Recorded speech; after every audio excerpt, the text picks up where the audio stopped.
आज हम शुरू करने जा रहे हैं यूनिट 5। यूनिट 5 का टॉपिक है basic institutions of Indian society, अर्थात भारतीय समाज की मूल संस्थाएं। और इस पूरी यूनिट को हम इस तरह पढ़ेंगे कि थ्योरी एग्जाम और एमसीक्यू एग्जाम दोनों के लिए यूजफुल रहेगा।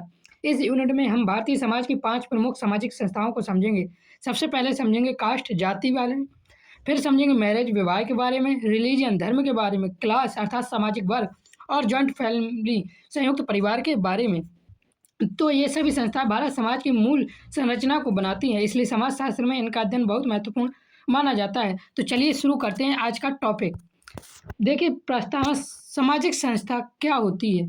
देखेंगे, सामाजिक संस्था वह व्यवस्था प्रणाली है जिसके माध्यम से समाज अपनी मूल आवश्यकताओं की पूर्ति करता है। अर्थात सामाजिक संस्था वह स्थायी व्यवस्था है जिसके द्वारा समाज अपनी जरूरी ज़रूरतें पूरी करता है, जैसे परिवार, बच्चों का पालन पोषण, विवाह, यौन संबंध को मान्यता, धर्म, नैतिक नियम। तो इसी के बारे में बताना है। मानव समाज को स्थिर और संगठित बनाए रखने के लिए कुछ स्थायी व्यवस्थाएं विकसित हुई हैं, जैसे विवाह के लिए, यौन संबंधों को मान्यता देने के लिए परिवार, बच्चों का पालन पोषण के लिए धर्म, नैतिक नियम के लिए जाति, ऊंच नीच और वर्ग भी बनाए हुए हैं। इन संस्थाओं के माध्यम से समाज में सामाजिक नियंत्रण, सांस्कृतिक निरंतरता और सामाजिक संरचना बनी रहती है। सामाजिक नियंत्रण से आशय समाज के नियमों का पालन करवाना। सांस्कृतिक निरंतर से आशय संस्कृति पीढ़ी से पीढ़ी तक चलती रहती है, जो हमारी संस्कृति में पीढ़ी दर पीढ़ी चलती रहती है। और सामाजिक संरचना अर्थात समाज का ढांचा व्यवस्थित बना रहे, इसके लिए ये संस्थाएं होती हैं। अब यहाँ से देखिए, जो इम्पोर्टेंट एक क्वेश्चन आ जाता है कभी कभी, सामाजिक संस्था से क्या अभिप्राय है। आर्थिक संगठन, समाज की आवश्यकताओं को पूरा करने वाली व्यवस्थित प्रणाली, केवल धार्मिक व्यवस्था या राजनीतिक संगठन। इसका आंसर आप हमें कमेंट में बता सकते हैं। ये क्वेश्चन ज़्यादा इंपॉर्टेंट नहीं, लेकिन कभी कभी आ जाता है। और इस यूनिट से आपको कम से कम 15 क्वेश्चन देखने को मिलेंगे पेपर में। अब देखते हैं जाति व्यवस्था। सबसे पहले कास्ट सिस्टम जाति की मूल अवधारणा को देखते हैं। ये जाति भारतीय समाज की विशिष्ट संस्था है। यह एक जन्म आधारित सामाजिक समूह है, अर्थात जाति में व्यक्ति की सदस्यता जन्म से तय होती है, इसे बदला नहीं जाता, जिसमें सदस्यता जन्म से प्राप्त होती है और समानता जीवन भर अपरिवर्तनीय रहती है। चार्ल्स कूले ने कहा, जब एक वर्ग पूर्णतः वंशानुक्रम पर आधारित हो जाता है तब वह जाति कहलाता है। तो इसका मतलब ये है, यदि किसी समाज में सामाजिक स्थिति केवल जन्म से तय होने लगी तो वह वर्ग नहीं बल्कि जाति बन जाता है। इसका अर्थ, यदि सामाजिक स्थिति केवल जन्म से निर्धारित हो तो वह वर्ग नहीं बल्कि जाति है। अब आगे देखिए, दिया हुआ है जाति की प्रमुख विशेषताएं। सबसे पहले जीएस गुरिये के अनुसार जाति की प्रमुख विशेषताओं को देखते हैं। सबसे पहली विशेषता दी हुई है संस्तरण, अर्थात समाज में ऊंच नीच का क्रम। जाति व्यवस्था में समाज को ऊंची और नीची जातियों के क्रम में बांटा जाता है। फिर उसके बाद दूसरी विशेषता है अंतर विवाह, अपनी जाति में ही विवाह करना। जाति व्यवस्था में समानता, लोग अपनी जाति में विवाह करते हैं, ये सब आप जानते हैं। परंपरागत व्यवसाय, प्रत्येक जाति एक निश्चित पारंपरिक व्यवसाय करती है, जैसे नाई बाल बनाता है, कुम्हार घड़े बनाता है, मिट्टी का काम करता है, लोहार लोहे का काम करता है, सुनार सोने का काम करता है। इस प्रकार परंपरागत व्यवसाय हो जाता है, किंतु अब ये धीरे धीरे हट रहा है। फिर आगे दिया हुआ है सामाजिक और धार्मिक प्रतिबंध, जैसे भोजन, जल, छुआछूत आदि से संबंधित नियम होते हैं, ये आप जानते ही हैं। पवित्रता और अपवित्रता की धारणा, कुछ जातियाँ शुद्ध मानी जाती हैं तो कुछ अपवित्र मानी जाती है। पुराने समय में यह माना जाता था कि कुछ जातियाँ क्या होती हैं, पवित्र, और कुछ जातियाँ अशुद्ध होती हैं। सामुदायिक एकता, जाति के भीतर मजबूत सामूहिक भावना होती है, मतलब जो जिस जाति का होगा उस जाति के बीच उसकी क्या होगी, मजबूत सामूहिक भावना होती है। उसके बाद आता है लुई ड्यूमा का दृष्टिकोण। लुई ड्यूमा की जो प्रसिद्ध किताब है वह याद रखना, होमी यूरकियास, जो लुई ड्यूमा की प्रसिद्ध किताब है। लुई ड्यूमा ने कहा कि भारतीय जाति व्यवस्था शुचिता और प्रदूषण की अवधारणा पर आधारित है। तो इसका क्या मतलब है, ड्यूमा के अनुसार भारतीय अवधारणा शुद्धता और अशुद्धता पर आधारित है। उनके अनुसार भारतीय समाज मूलतः श्रेणीबद्ध है। आगे देखते हैं अब जाति और वर्ग का अंतर। जाति और वर्ग में क्या अंतर है। जाति जन्म आधारित और बंद व्यवस्था है, अर्थात जाति में व्यक्ति अपनी स्थिति नहीं बदल सकता है। वर्ग आर्थिक स्थिति पर आधारित और खुली व्यवस्था है, अर्थात वर्ग में व्यक्ति धन, शिक्षा, पेशे से ऊपर या नीचे जा सकता है। अर्थात वर्ग उसे कहते हैं जैसे कोई निम्न वर्ग हो गया, उच्च वर्ग हो गया, मतलब पैसे से होना, शिक्षा से होना और व्यवस्था से होना। जाति में गतिशीलता सीमित है, अर्थात जाति में गतिशीलता नहीं होती है। वर्ग में व्यक्ति ऊपर नीचे जा सकता है। उसके बाद बात आती है जातिवाद। जातिवाद क्या है? जब व्यक्ति अपनी जाति के हित को सर्वोपरि मानकर अन्य जातियों के प्रति पक्षपातपूर्ण व्यवहार करता है तो उसे जातिवाद कहते हैं। जब कोई व्यक्ति अपनी जाति को सबसे अच्छा माने और दूसरी जाति को क्या करे, उसके साथ भेदभाव करे, तो उसे क्या कह देते हैं? जातिवाद कह देते हैं। यह राष्ट्रीय एकता में बाधक है। जातिवाद की वजह से हमारी राष्ट्रीय एकता में क्या होती है? बाधक बन जाती है।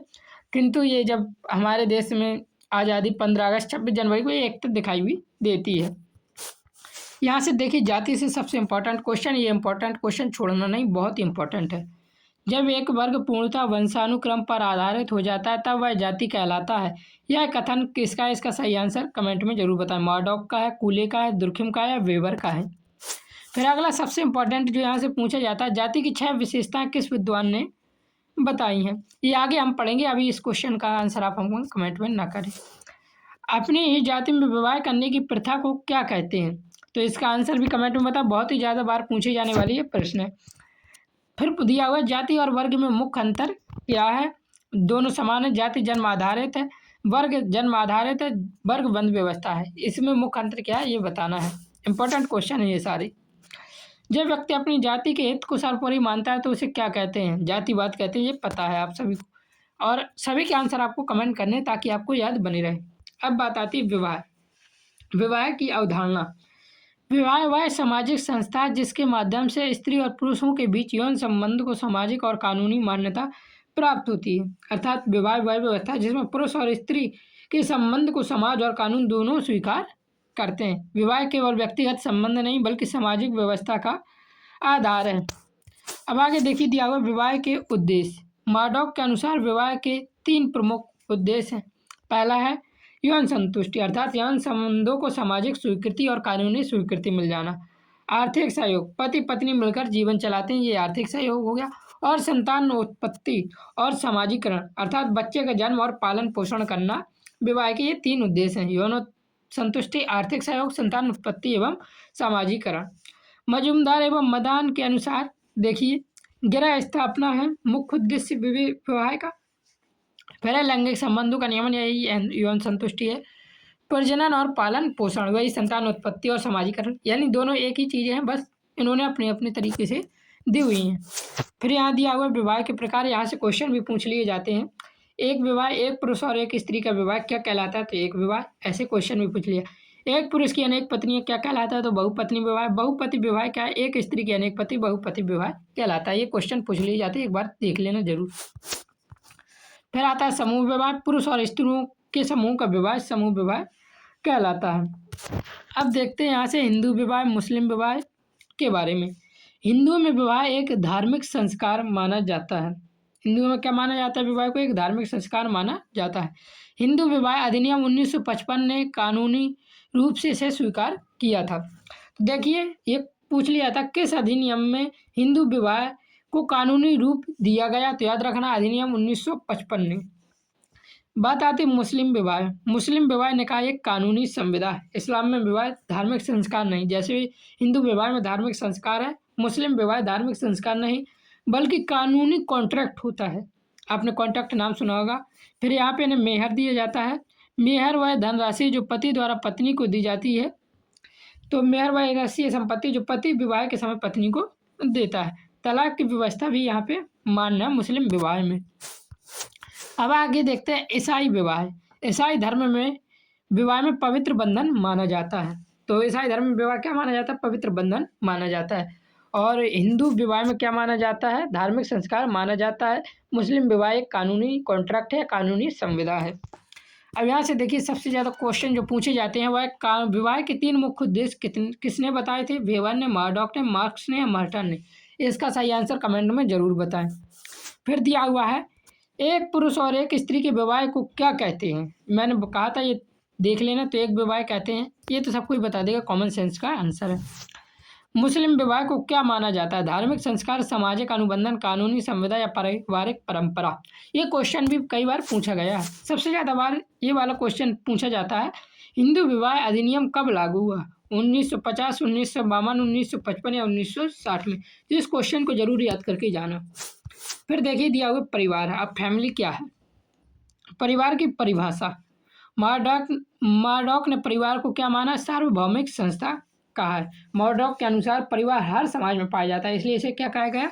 सार्वभौमिक संस्था कहा गया। क्वेश्चन पूछा जाता है परिवार को सार्वभौमिक संस्था क्यों कहा गया? क्योंकि यह परिवार हर समाज में पाया जाता है, इसलिए इसे सार्वभौमिक संस्था कहा गया है। परिवार समाज की मूल इकाई है जहाँ व्यक्ति का सामाजिकरण होता है। अब देखिए नीचे दिया हुआ परिवार के क्या क्या कार्य हैं। प्रजनन, समाजीकरण, आर्थिक सहयोग, भावनात्मक सुरक्षा और सामाजिक नियंत्रण, ये परिवार के कार्य हैं। समाजीकरण का मतलब है कि बच्चे के देखिए समाजीकरण क्या होता है? समाजीकरण का मतलब कि बच्चे समाज के नियम, मूल और व्यवहार सीखते हैं, और बाकी आप जानते ही हैं। देखिए फिर दिया हुआ संयुक्त परिवार क्या है? संयुक्त परिवार वह है जिसमें 3 या अधिक पीढ़ियाँ एक साथ निवास करती हैं और संपत्ति संयुक्त होती है। ये ज़्यादातर गाँवों में देखा जाता है। जब दादा दादी, माता पिता और बच्चे एक ही घर में रहते हैं तो इसे संयुक्त परिवार कहा जाता है। याद रखना 3 पीढ़ियों का मतलब क्या? दादा दादी हो, माता पिता और बच्चे एक ही घर में रहें तो इसे क्या कहेंगे? संयुक्त परिवार कहेंगे। हमारे यहाँ अभी भी संयुक्त परिवार ही चलता है। इसकी विशेषताएं देखिए क्या है? सामान्य रसोई, सामूहिक आय और पारिवारिक अनुशासन होता है। अब यहाँ दिया है संयुक्त परिवार के विघटन के कारण, अर्थात संयुक्त परिवार अब शहरों में कम क्यों पाया जाता है? तो इसका सबसे मुख्य कारण है औद्योगिकीकरण। जब उद्योग और फैक्ट्री बढ़ती हैं तो लोग नौकरी के लिए शहरों में जाने लगे, जिससे क्या हुआ? संयुक्त परिवार टूटने लगे। नगरीकरण अर्थात नगरों का बनना। व्यक्तिवाद, जब लोग अपनी स्वतंत्रता और निजी जीवन को अधिक महत्व देते हैं तो संयुक्त परिवार वहाँ कहीं ना कहीं टूटने लगता है। पाश्चात्य प्रभाव और नए सामाजिक कानून की वजह से संयुक्त परिवार विघटित हो रहे हैं। यहाँ से देखिए सबसे इम्पोर्टेंट क्वेश्चन, परिवारों को सार्वभौमिक संस्था किसने कहा है? मार्डॉक ने, दुर्खिम ने, वेबर ने या मार्क्स ने? सही आंसर कमेंट में बताएं। फिर दिया हुआ है संयुक्त परिवार की मुख्य विशेषता क्या है? अलग निवास, सामूहिक संपत्ति, अलग आय, अलग रसोई, ये भी कमेंट में बताएं। संयुक्त परिवार के विघटन का प्रमुख कारण क्या है? तो ये भी आप कमेंट में बता सकते हैं, लेकिन स्क्रीनशॉट जरूर ले लेना ताकि आप ये क्वेश्चन एक बार पढ़ के जरूर जा सको। पीडीएफ के लिए आप पहली वीडियो देख सकते हैं जो मैंने बनाई थी, जिसमें मैंने सिलेबस डिस्कशन किया हुआ है, उसी में आपको पीडीएफ कैसे मिलेगा ये जानकारी दी हुई है। वर्ग, फिर देखते हैं क्लास। वर्ग की अवधारणा। मैकावर के अनुसार सामाजिक वर्ग वह समूह है जिसे सामाजिक स्थिति के आधार पर पृथक किया जा सके। वर्ग जन्म पर नहीं बल्कि आर्थिक और सामाजिक उपलब्धियों पर आधारित है, अर्थात वर्ग में व्यक्ति की स्थिति पैसा, शिक्षा और पेशे के आधार पर तय होती है, जन्म पर तय नहीं होती है। अब देखिए दिया मार्क्स का सिद्धांत वर्ग पर। मार्क्स ने जो सिद्धांत दिया, मार्क्स ने वर्ग को उत्पादन के साधनों के आधार पर समझाया है। पूंजीपत वर्ग और श्रमिक वर्ग इसने कहे हैं। तो देखिए मार्क्स के अनुसार समाज में अमीर और गरीब वर्ग के बीच संघर्ष से सामाजिक परिवर्तन होता है, इसी को ही बताया मार्क्स ने। पूंजीपत वर्ग होता है, एक श्रमिक वर्ग होता है। उन्होंने वर्ग संघर्ष को सामाजिक परिवर्तन का आधार माना है। फिर वेबर का दृष्टिकोण क्या है वर्ग के बारे में? वेबर ने वर्ग को आर्थिक अवसरों से जोड़ा है। ये क्वेश्चन पूछे जाते हैं, याद रखना। एक भी, मैं पूरी थ्योरी में जितनी भी थ्योरी पढ़ा रहा हूँ, एक भी जगह ऐसा नहीं है कि जहाँ से आपके क्वेश्चन ना आते हों, वही जगह मैं करवा रहा हूँ। प्रत्येक थ्योरी से आपको 10 से 15 क्वेश्चन मिलेंगे। इस प्रकार आप 75 क्वेश्चन आते होंगे आपके एग्जाम में। कहीं कहीं ये हो सकता है 100 नंबर का हो तो आप यहीं से कंप्लीट कर लेंगे। फिर आता है वेबर के दृष्टिकोण। वेबर ने वर्ग को आर्थिक अवसरों से जोड़ा है और उन्होंने स्थिति और शक्ति को भी महत्व दिया, अर्थात स्टेटस और पावर को महत्व दिया। वेबर के अनुसार समाज में व्यक्ति की स्थिति केवल पैसे से नहीं बल्कि सामाजिक प्रतिष्ठा और राजनीतिक शक्ति से भी तय होती है। फिर इसके यहाँ से जो क्वेश्चन सबसे ज़्यादा पूछा जाता है, मैंने लिया एक है लेकिन और भी पूछे जाते हैं, थ्योरी को अच्छे से पढ़ेंगे तो बन जाएगा। सामाजिक वर्ग की अवधारणा किसने दी है? तो ये सबसे ज़्यादा बार पूछा गया है। इसका आंसर कमेंट में ज़रूर बताएं।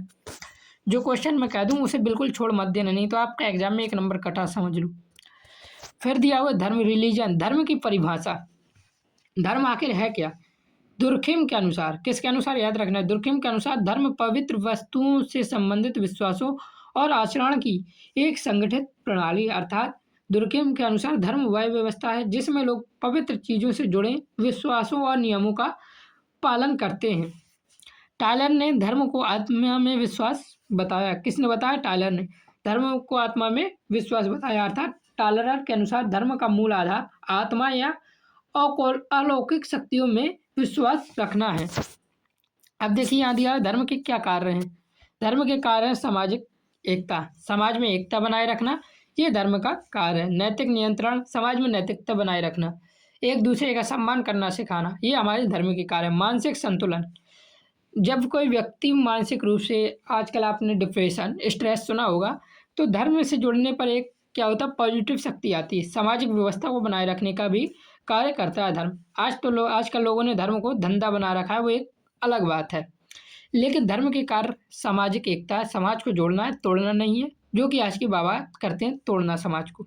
नैतिक नियंत्रण है, समाज में नैतिकता बढ़ाना है और उसका लोगों से पालन भी करवाना। मानसिक संतुलन, कुछ लोग जैसे मतलब स्ट्रेस डिप्रेशन में हो जाते हैं तो उनके लिए एक भगवान एक आस्था बन जाता है और वो वहाँ जाकर मतलब उन्हें शांति से मिल जाती है, ये मानसिक संतुलन है। धर्म एक बहुत अच्छी चीज़ है। सामाजिक व्यवस्था, समाज में व्यवस्था बनाए रखना, जैसे दूसरों का सम्मान करना, ये सब आता है। तो धर्म को धर्म ही रहने दे, धंधा ना बनने दे और उसको पक्षपात का भी ना बनाए। तो टायलर के अनुसार धर्म क्या है? सामाजिक नियंत्रण है, आत्मा में विश्वास है, धार्मिक संगठन या नैतिक व्यवस्था है। इसका आंसर कमेंट में बताएं। ये क्वेश्चन कई बार पूछा गया, मुझे लगता है 2020 से हर यूनिवर्सिटीज में ये शायद पूछा जाता है किसी न किसी साल। फिर दिया हुआ कंक्लूजन, निष्कर्ष। भारतीय समाज की मूल संस्थाएं जाति हमने पढ़ा, विवाह हमने पढ़ा, परिवार हमने पढ़ा, वर्ग हमने पढ़ा, धर्म हमने पढ़ा। यह समाज की संरचना की आधारशिला है। समाज की संरचना की आधारशिला का मतलब है कि जाति, विवाह, परिवार, वर्ग और धर्म समाज को व्यवस्थित और स्थिर बनाए रखने वाले मुख्य स्तंभ है। तो ये सामाजिक संरचना की आधारशिला का मतलब है। इन संस्थाओं ने न केवल भारतीय समाज को संगठित और स्थिर बनाए रखा है, बल्कि सांस्कृतिक निरंतरता और सामाजिक नियंत्रण को भी सुनिश्चित किया है। इसलिए ये इम्पोर्टेंट टॉपिक है, आपके पेपर में बहुत ज़्यादा क्वेश्चन आने वाले हैं। अब कुछ स्टूडेंट पीडीएफ के लिए भी कमेंट कर रहे थे, तो पीडीएफ आपको कहाँ से मिलेगा उसके लिए आप पहली वीडियो देख सकते हैं, लिंक डिस्क्रिप्शन में। पूरी प्लेलिस्ट का पहली वीडियो देख लें, आपको वहाँ पता चल जाएगा। वीडियो पसंद आ रही है तो लाइक ज़रूर कर देना, आपके लिए इतनी मेहनत की जाती है। चैनल पर नए हैं तो सब्सक्राइब भी ज़रूर करना। और आगे की वीडियो भी आपको मिलती जाएंगी। आपका 3rd semester, 4th semester, 5th semester, 6th semester, आप जैसे जैसे बढ़ते जाएंगे आपको सारे वीडियो हमारे ही चैनल पर मिलेंगी। यहाँ से पढ़ने के बाद आप कहीं भी पढ़ने की कोई ज़रूरत नहीं पड़ेगी। जय हिंद, जय भारत, राधे राधे।